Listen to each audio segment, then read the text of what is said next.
Captain Zara Chen jolted awake in her command chair aboard the research vessel, Aurora Dawn, her coffee mug clattering to the metal floor. The bridge erupted in chaos as crimson warning lights bathed the crew in an ominous glow. "Captain!" Lieutenant Marcus Rodriguez called from the communications station, his usually steady voice cracking. "We're receiving a distress signal on all frequencies. It's not human." Zara's heart hammered against her ribs. In her 15 years exploring the outer rim of known space, they'd never encountered anything like this. The Aurora Dawn was a science vessel, built for discovery, not first contact with alien civilizations. "Put it through the speakers," she commanded, gripping the armrests of her chair. What emerged from the ship's audio system defied description.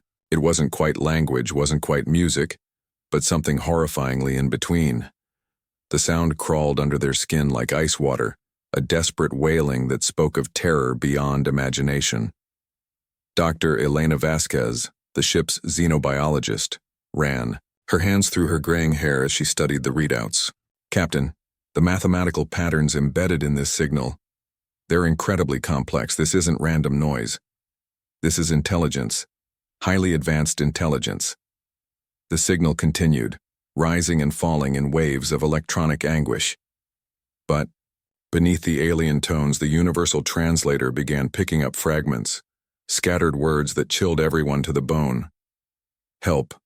Dying. They come. No escape. Please. Anyone." Navigator Paul Singh's hands trembled as he plotted the signal's origin. "Captain, it's coming from the Kepler 438 system. That's deep in the void sector. No human has ever been that far out." The void sector. Even the name sent shivers down Zara's spine. It was the dark region of space where their long-range sensors detected nothing but empty black.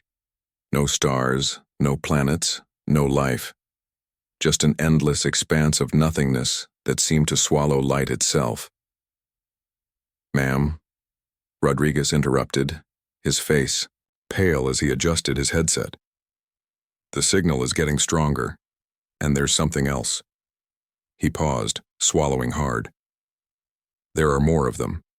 Dozens of different voices, all screaming the same thing." The bridge fell silent except for the haunting alien chorus that filled their ship. Zara felt the weight of command pressing down on her shoulders like a physical force. Every instinct told her to turn around, to flee back to Earth and report this to the authorities.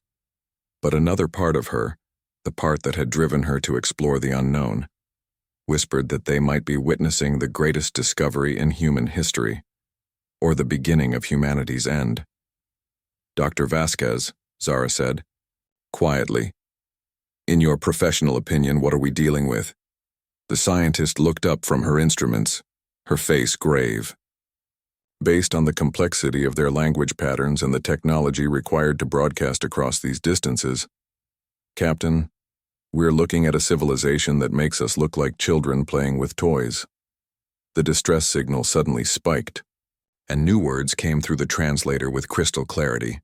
"The harvesters have found us. They take everything. They leave nothing. Warn the others. Warn." The transmission cut to static. In the silence that followed, Chief Engineer Tommy O'Brien spoke up from his station near the back of the bridge. His thick Irish accent was barely controlled. "Captain, with all due respect, we need to get the hell out of here. Whatever killed those aliens might still be out there." But before Zara could respond, the ship's proximity alarms began blaring. Rodriguez's eyes went wide as he stared at his display. "Captain, we have multiple contacts dropping out of hyperspace. They're big. Really big." On the main view screen, space itself seemed to tear open as massive shapes emerged from the darkness. They were unlike anything in human records, organic-looking, vessels that pulsed with a sickly green light, their surfaces covered in what looked like writhing tentacles or veins. 15 ships, Singh reported, his voice barely a whisper. Each one at least 3 kilometers long. The alien vessels moved with predatory grace, their formations spreading out like a pack of hunters surrounding prey. But they weren't heading for the Aurora Dawn. They were moving toward the source of the distress signal, toward whatever alien civilization had been calling for help. Dear God, Dr. Vasquez breathed. We're about to witness a genocide. As if responding to her words, the alien ships began to glow brighter. Energy buildup readings spiked across their instruments as the harvesters prepared to attack. Zara gripped her chair tighter. They were about to witness the destruction of an entire species. And worse yet, these harvesters might notice the small, human ship watching from the shadows. But just as the first energy beams began to fire from the organic vessels, space tore open again. This time something else emerged from hyperspace, something that made the harvester fleet look small. Chapter 2. When Earth Remembers How to Fight the Human Dreadnought. Terran vengeance materialized in space like a metal mountain given life. At 25 kilometers long, it was the largest warship humanity had ever built, its hull scarred by 1,000 battles across the galaxy's most dangerous sectors. Gun batteries bristled along its sides like the spines of some prehistoric beast, and its massive engines burned with the blue-white fury of contained stars. But it wasn't alone. Behind it came the rest of the fleet, cruisers, destroyers, carrier, ships and support vessels by the hundreds. They moved in perfect formation, their coordination speaking of years of experience fighting impossible odds in the galaxy's darkest corners. On the bridge of the Aurora Dawn, the crew stared in stunned silence. Where did they come from? Singh whispered. Captain Zara Chen felt her mouth go dry as she recognized the fleet's insignia. The skull and crossed swords of the Terran Defense Corps' Deep Strike Division. These weren't regular human forces. These were the Deathworlders, the elite units that specialized in impossible missions in hostile space. Admiral Sarah Kane's weathered face appeared on their communication screen, her steel-gray eyes burning with cold fury. She was a legend among spacers, the woman who had held the line during the Proxima Siege and turned defeat into victory at the Battle of Wolf 359. Attention alien vessels. Kane's voice boomed across all frequencies, her words translated into dozens of languages simultaneously. You are interfering with species under Terran protection. Withdraw immediately or face the consequences. The harvester ships hesitated, their advance slowing as they processed this unexpected development. For a moment, space held its breath. Then, the largest harvester vessel pulsed with that sickly green light, and a response came through the communication channels. The voice was like grinding metal mixed with the screams of the dying. Soft meat from the water world. You dare threaten the eternal harvest? We have consumed 1,000 species. We will add your bones to our collection. Admiral Kane smiled, and it was the most terrifying expression Zara had ever seen. Bones? Kane laughed. You clearly don't know who you're dealing with. Let me educate you. The Terran Vengeance rotated slowly, bringing its main batteries to bear. Along its hull, weapon ports opened like awakening eyes, revealing the tools of humanity's violent evolution. We are the children of Earth, Kane continued, her voice carrying across the void. Born on a world that tried to kill us every single day. We learned to fight by battling hurricanes, earthquakes, volcanoes, and ice ages. We carved civilization from stone with our bare hands while predators tried to eat us. The human fleet began to spread out, their movements precise and deadly. Each ship took position with the fluid grace of predators who had hunted together. For years we domesticated wolves and rode them into battle. We looked at the most dangerous creatures on our world and decided they would make good pets. We invented weapons that could crack continents, then decided they weren't quite destructive enough. Dr. Vasquez grabbed Zara's arm. Captain, energy. Readings from the human fleet are off the charts. They're powering up everything. Kane's voice grew harder, colder. We survived ice ages, plagues, wars that killed millions, and disasters that should have ended our species. And when we finally reached the stars, we discovered we were the most dangerous thing in the galaxy. The lead harvester ship fired first, a beam of emerald energy that could have vaporized a moon. The shot struck the Terran Vengeance's shields and dissipated like rain against a mountain. Kane's smile widened. Thank you for making the first move. Now let me show you why they call us Deathworlders. The human fleet opened fire. The space battle that followed defied belief. Harvester bioships that had seemed unstoppable were torn apart by human weapons designed for the worst-case scenarios. The Terran Vengeance's main gun, a weapon that channeled the power of a small star carved through enemy ships like a sword through paper. Human fighters swarmed the larger harvester vessels, their pilots pulling maneuvers that should have killed them.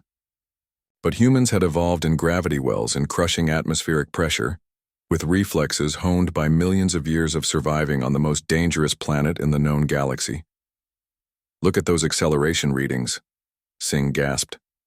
"Those pilots are pulling 15 Gs. That should liquefy their organs." "Not if you're from Earth," O'Brien said grimly. "We're built different, lad. Built tougher." One by one, the harvester ships began to fall. Their organic hulls, designed to consume and adapt, couldn't process the sheer variety of human weapons. Kinetic projectiles, energy beams, plasma charges, exotic matter warheads. Humanity had turned destruction into an art form. But the real terror came when the harvesters tried to retreat. "Admiral Kane to all units." Her voice crackled over the communications. "None of them leave. We have a policy about species that commit genocide."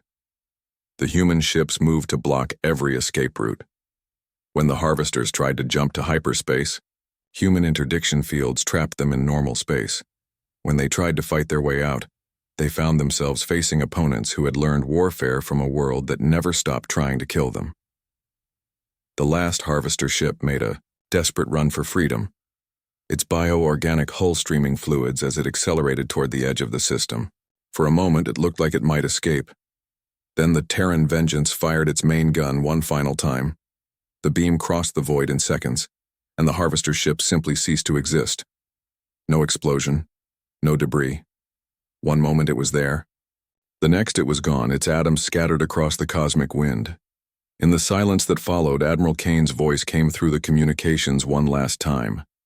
"This is Admiral Sarah Kane of the Terran Defense Corps, to any and all alien civilizations monitoring this frequency. Humanity has officially extended protection to all species threatened by the entities known as harvesters. Any attempt to harm, enslave, or consume sentient life in this sector will be met with the full force of the Terran fleet." She paused, and when she continued, her voice carried the weight of absolute certainty. "We are the Deathworlders. We are the children of the planet that tried to kill us and failed, and we remember our friends." Chapter 3. The Children of a Violent Star. In the aftermath of the battle, space was filled with debris and the fading energy signatures of destroyed ships. The human fleet maintained formation while smaller vessels began rescue operations, searching for survivors from the alien civilization that had sent out the distress call. Captain Zara Chen found herself invited aboard the Terran Vengeance for what Admiral Kane had called a debrief. As the shuttle approached the massive dreadnought, Zara felt like an ant approaching a mountain. The docking bay alone was larger than her entire ship. Admiral Kane met them personally, accompanied by her senior staff. Up close, the Admiral was smaller than she appeared on screen, but there was something about her presence that filled the room. Scars crossed her face and hands, the marks of a warrior who had fought on the front lines. "Captain Chen," Kane said, extending a calloused hand. "Good to meet another explorer. We need more people like you out here." "Admiral, I have to ask, how did you know? How did you arrive at exactly the right moment?" Kane's expression grew serious as she led them through corridors lined with battle honors and memorial plaques. The names of fallen ships and crews covered entire walls, a testament to the price of humanity's expansion into hostile space. "We didn't just arrive, Captain. We've been hunting the harvesters for 3 years now, ever since they hit the colony at New Brisbane." Dr. Vasquez looked up sharply. "New Brisbane? That was listed as a terraforming accident." "That's what we told the public," Kane replied grimly. "The truth was worse. 20 million people, Captain, gone without a trace. The only thing left was their ships, stripped down to molecular components. The harvesters consume everything. Metal, flesh, even the memories stored in computer cores." They entered the Admiral's ready room, where star charts covered every available surface. Red markers indicated harvester attacks, while blue showed human fleet positions. The pattern was clear. Humanity was slowly surrounding and eliminating the threat. The species that sent out that distress call, Kane continued, settling into her chair. They're called the Villani, peaceful, highly advanced, but completely unprepared for something like the harvesters. They've been sending us cultural exchanges and scientific data for 2 years, hoping to establish diplomatic relations. But how did you get here so fast? Zara pressed. Kane smiled grimly. Because we've been watching the Villani system for months. We knew the harvesters would hit them eventually.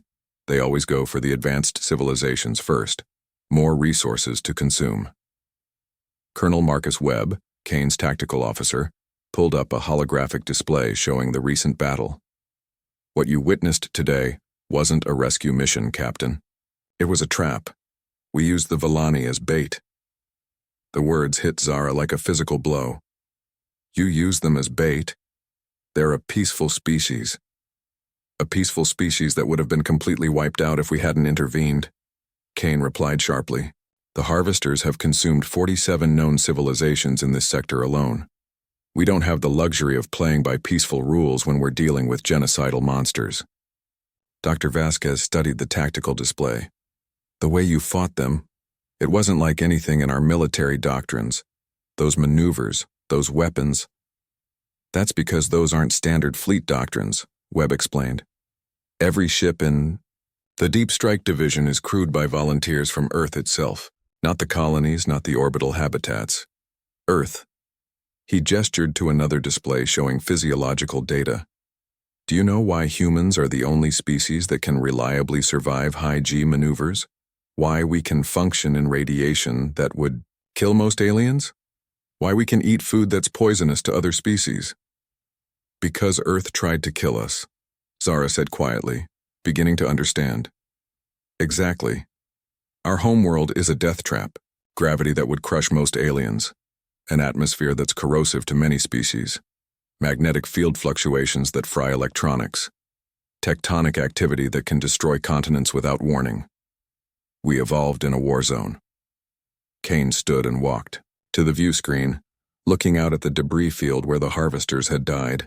Every human ship in the Deep Strike Division is staffed by people who grew up breathing air that would burn alien lungs, drinking water that would dissolve alien digestive systems, and walking under radiation that would sterilize most species. We're not just soldiers, Captain. We're the children of the most hostile planet in known space. She turned back to face them. And that's why we win. A communication alert interrupted the conversation. Lieutenant Commander Sarah Okafor, the ship's intelligence officer, appeared on the display. Admiral, we've established contact with the Villani survivors. They're asking to speak with you personally. The main screen activated, revealing a being unlike anything Zara had ever seen. The Villani was tall and graceful, with crystalline features that seemed to catch and refract light, but its usual luminescence was dim, its movement sluggish, the alien equivalent of exhaustion and grief. Admiral Kane, the Villani spoke, its voice like chimes in a gentle wind. I am essence of starlight on water, speaker for the surviving, Villani. We do not know how to thank you. No thanks necessary, Kane replied. We protect our friends. Friends? The Villani's crystalline features brightened slightly. But we have never met your species in person. We have only exchanged messages across the void. Kane smiled, and for the first time, it was genuinely warm. Sometimes that's enough. Sometimes knowing that someone else is out there, struggling. To survive and make something beautiful in this hostile universe is all the friendship you need. Starlight on Water was quiet for a long moment. When it spoke again, its voice carried deep emotion. We had heard rumors. Other species spoke of the humans in whispers. They called you the Deathworlders, the species too dangerous to approach. They said you were violent, unpredictable, that you would consume the galaxy like the harvesters. And what do you think now? Kane asked. I think, the Villani said slowly, that the galaxy is very fortunate that the violent species chose to become protectors instead of predators. As the conversation continued, Zara found herself looking out at the human fleet. Hundreds of ships filled the space around them, their crews working tirelessly to rescue survivors and clear debris. These weren't conquerors or destroyers. They were guardians, shaped by their violent world into something greater than the sum of their parts. But deep in her heart, she wondered, what would happen when the galaxy realized that humanity's protection came with the implicit threat of humanity's wrath? What would happen when other species started to fear the Guardians as much as they had feared the Predators?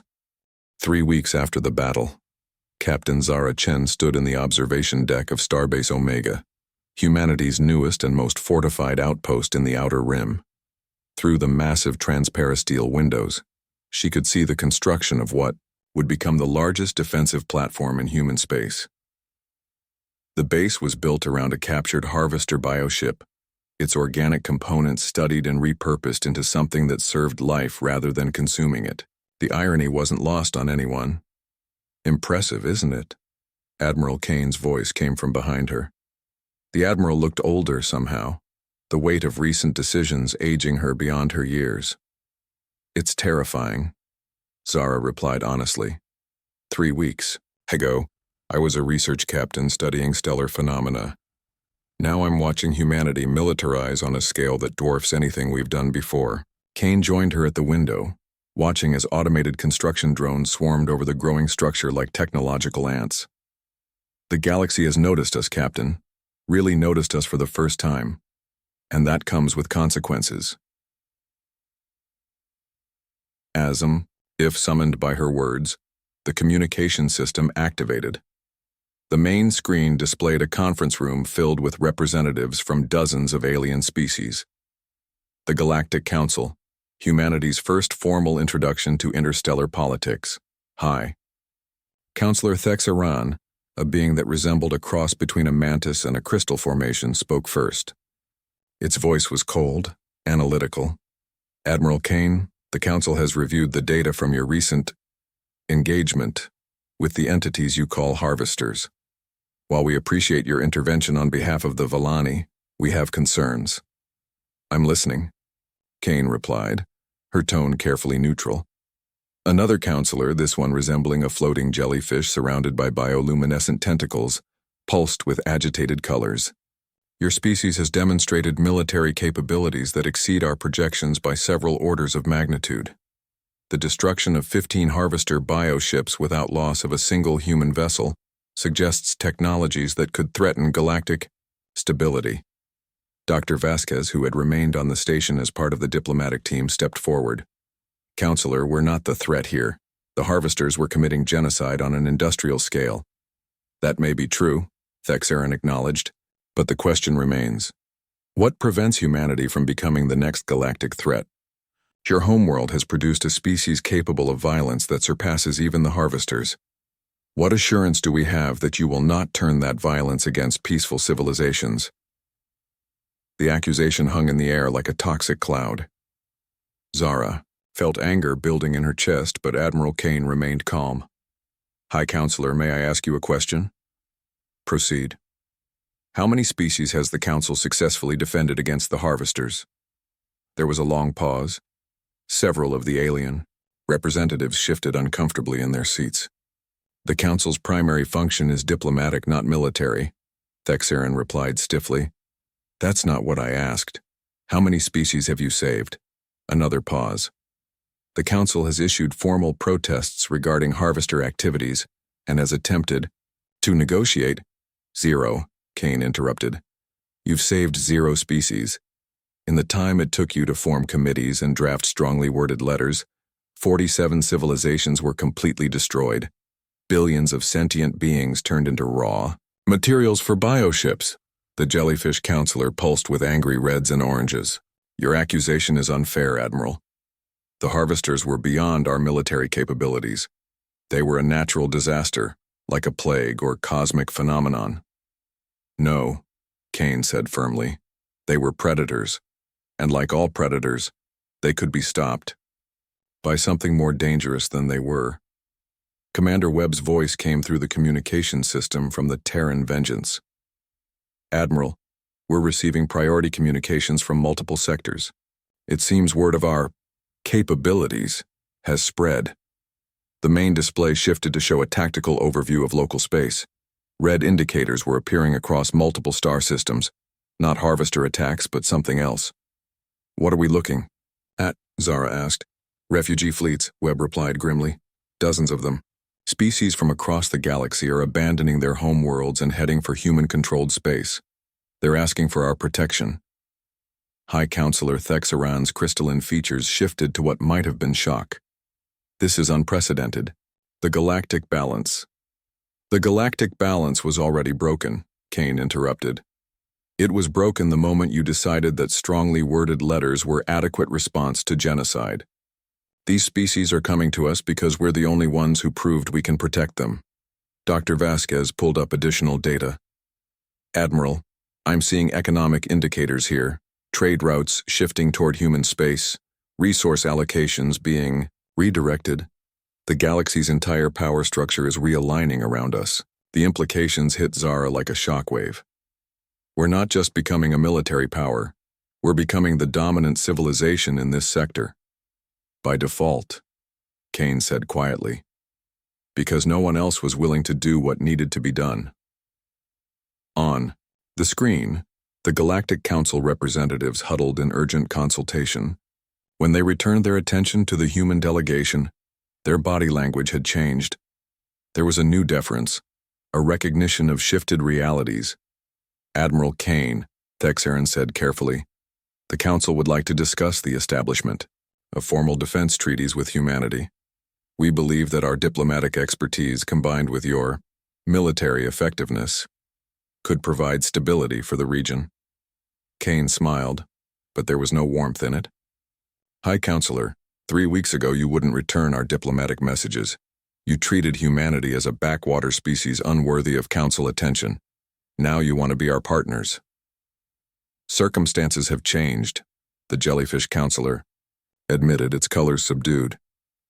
We acknowledge that we may have underestimated human capabilities.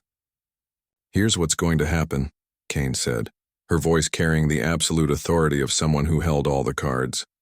Humanity will continue to protect species that request our aid.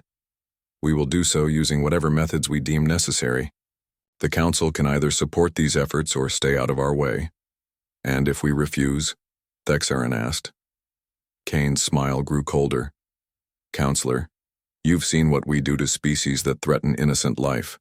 Don't make the mistake of thinking political opposition is any different from military aggression. The communication ended, leaving the observation deck in stunned silence. Admiral, Zara said quietly, do you realize what just happened? We just threatened the Galactic Council. No, Captain. We just established the new reality. Humanity is no longer asking for permission to protect the innocent. We're informing the galaxy of our intentions. Through the windows, more ships were arriving hourly, not just human vessels, but alien refugee fleets, trade convoys, and diplomatic missions. Starbase Omega was becoming the de facto capital of a new interstellar order, built not on consensus or negotiation, but on the simple principle that some things were worth fighting for. But as Zara watched the controlled chaos of expanding human influence, she couldn't shake the feeling that they were crossing a line from which there would be no return. They had set out to be protectors and found themselves becoming rulers. The question that kept her awake at night was simple. When does a guardian become the thing that needs guarding against? And would they recognize it when it happened? Epilogue. The Gardeners of the Galaxy 6. Months later, Captain Zara Chen stood on the bridge of her new ship, the Dawn's Light, a joint human-Villani exploration vessel that represented everything humanity was trying to become. The ship itself was a work of art, combining human engineering with Villani crystal tech to create something that was both beautiful and deadly. They were on patrol in the Arcturus sector, one of 17 regions now under official Terran protection. The transformation had been remarkable and terrifying in equal measure. Captain, Lieutenant Rodriguez called from the communication station, we're receiving a standard check-in from the colony on Kepler 4042b. Everything's normal. Normal. The Word had taken on new meaning in the past months. Normal meant refugee populations had been successfully integrated into human-protected space. Normal meant trade was flowing freely between species that had never interacted before. Normal meant children were being born who would grow up in a galaxy where genocide was no longer an accepted cost of doing business. But normal also meant that every day brought new reports of species either fleeing toward human space or actively challenging humanity's growing influence. Dr. Vasquez, now serving as the ship's diplomatic science officer, reviewed the latest intelligence reports. Captain, we've got 3 more civilizations requesting protectorate status. The Zephyrians, the Mentari Collective, and something called the Singing Crystals of Proxima 7. What's our current capacity? According to Admiral Kane, we're approaching the limit of what we can effectively protect. The fleet is stretched thin, and every new protectorate requires significant resource allocation. Through the view screen, Zara could see one of humanity's newest innovations, a defense platform that combined harvester biotechnology with human weapon systems and Villani energy manipulation. The result was something that could defend an entire star system while maintaining ecological balance with local space. They were no longer just destroying threats, they were transforming them into tools of protection. Incoming priority transmission, Rodriguez announced. It's from Earth. The screen activated to reveal President Martinez looking older and more careworn than when Zara had last seen her on the news feeds. Behind her stood Admiral Kane and several other high-ranking officials. Captain Chen, you're about to receive classified orders. What I'm about to tell you cannot leave your senior staff. Zara felt her stomach tighten. Understood, Madam President. Intelligence has confirmed that the harvesters were not an isolated phenomenon. They were the advanced scouts for something much larger. We've detected massive energy signatures moving through dark space, something that makes the harvester fleets look like patrol boats. Admiral Kane stepped forward. Captain, we're looking at a galaxy-wide extinction event, something that has been systematically consuming civilizations across multiple galactic arms for millions of years. The harvesters were just the cleanup crew.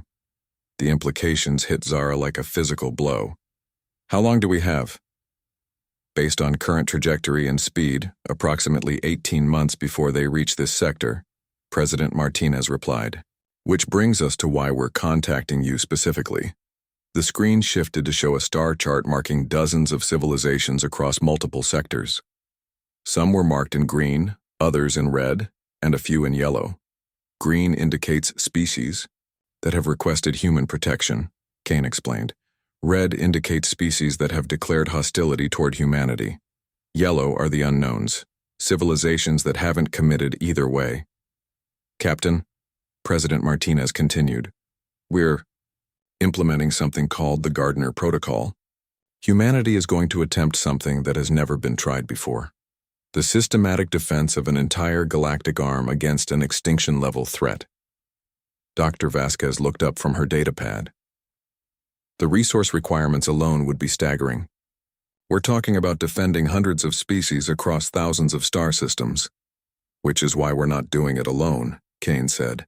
We're going to transform every species we protect into part of the defense network. The Villani will provide energy manipulation technology. The Zephyrians have temporal shielding. The Mentari Collective has hive mind coordination capabilities. Every species contributes what they do best. And the hostile species? Zara asked, though she already suspected the answer. Kane's expression grew cold. They can join the defense network, flee to another galactic arm, or be removed as obstacles to galactic survival. We won't let political differences doom entire civilizations to extinction. President Martinez leaned forward. Captain, we're giving you command of the forward integration fleet. Your job is to approach the yellow civilizations and offer them a choice. Join humanity's protection network or find their own solutions to the coming threat. And if they refuse, then you make sure they understand the consequences of that choice. The transmission ended, leaving Zara alone with her senior staff and the weight of impossible decisions. Through the view screen, she could see a small fleet of ships approaching, refugees from a distant system that had just learned about the human protection protocols. Captain, Rodriguez said quietly. Are we still the good guys? It was the question that had haunted Zara for months. They had started as explorers become rescuers, then protectors, and now they were becoming something else entirely. They were remaking the galaxy in humanity's image, claiming it was for the greater good. But as she watched the refugee ships approach, carrying families who had lost everything except hope, she realized that the question wasn't whether they were still the good guys. The question was whether the galaxy could survive without them. I don't know, Rodriguez, she said finally. But I know this. When that extinction fleet arrives, every civilization in this galaxy is going to be very grateful that the violent species chose to become gardeners instead of harvesters. She turned to Dr. Vasquez.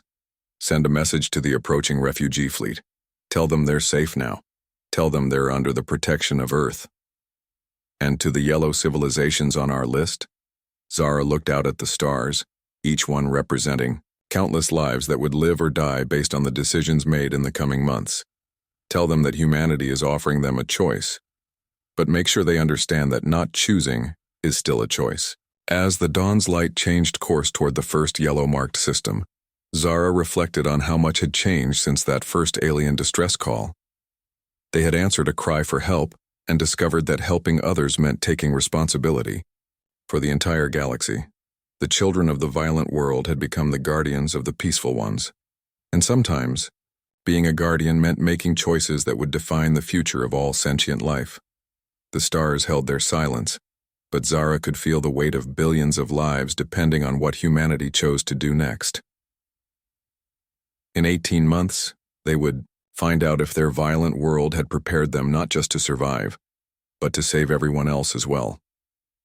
The Deathworlders had become the last hope of the galaxy, and that, Zara realized, was perhaps the most terrifying responsibility any species had ever carried. The end.